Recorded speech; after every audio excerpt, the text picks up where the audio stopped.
جناب محترم غلام مصطفیٰ صاحب ذکر حسین کی شہادت حاصل کر رہے تھے۔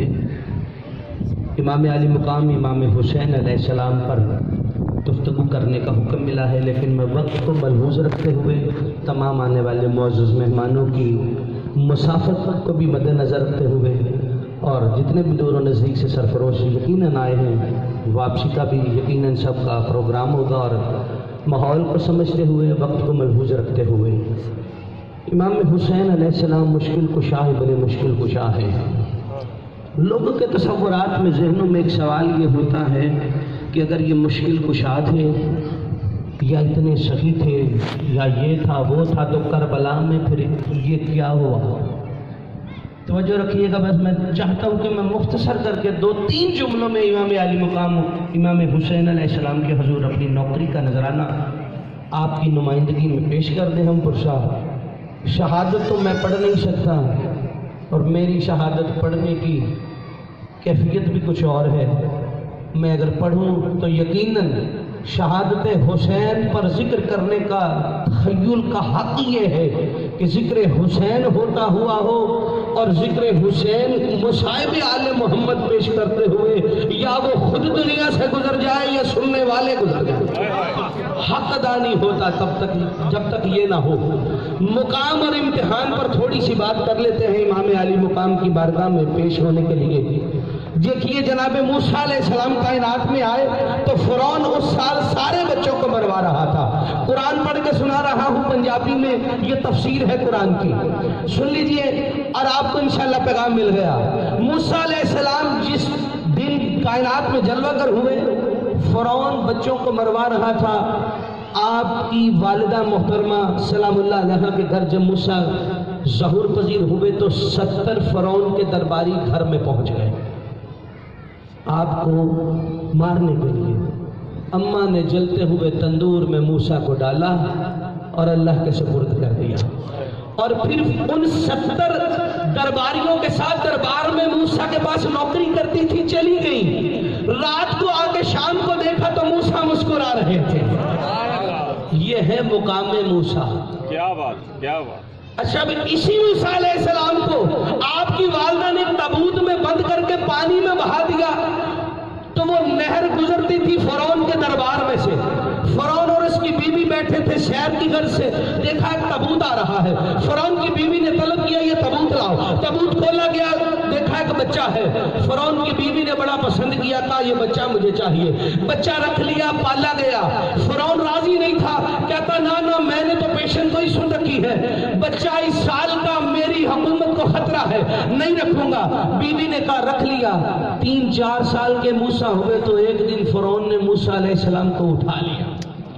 اٹھایا تو جناب موسیٰ علیہ السلام نے آپ کی داڑھی کو کھینچا۔ فرعون کے دل پر ایک زلزلہ آیا، وہ سمجھ گیا کہ یہ وہی بچہ ہے۔ اس نے کہا کہ ابھی اس کا سر قلم کرو، اس کو قتل کرو۔ جو اماں بنی ہوئی تھی اس نے کہا کہ نہ یہ تو میرا لال ہے، شہزادہ ہے، فرعون اس کو قتل نہ کر، کچھ اور سوچ لے۔ کہا نہیں یہ بچہ ہے، اس کی فطرت ہے، جو چیز سامنے آتی ہے پکڑ لیتا ہے۔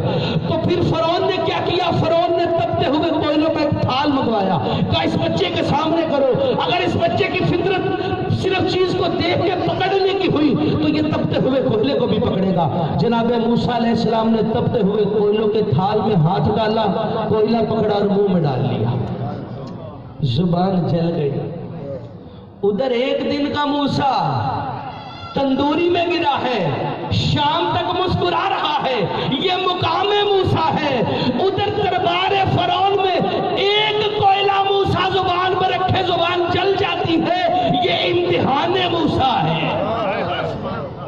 وہ مقام موسیٰ ہے، یہ امتحان موسیٰ ہے۔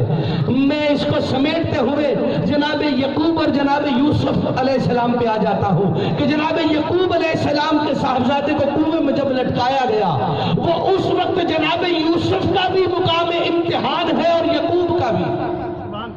اور جب سالوں بیت گئے تو پھر بیٹے کی خوشبو دور سے آ رہی ہے اور بیٹے کی ہی قمیض سے باپ کو آنکھیں مل رہی ہیں۔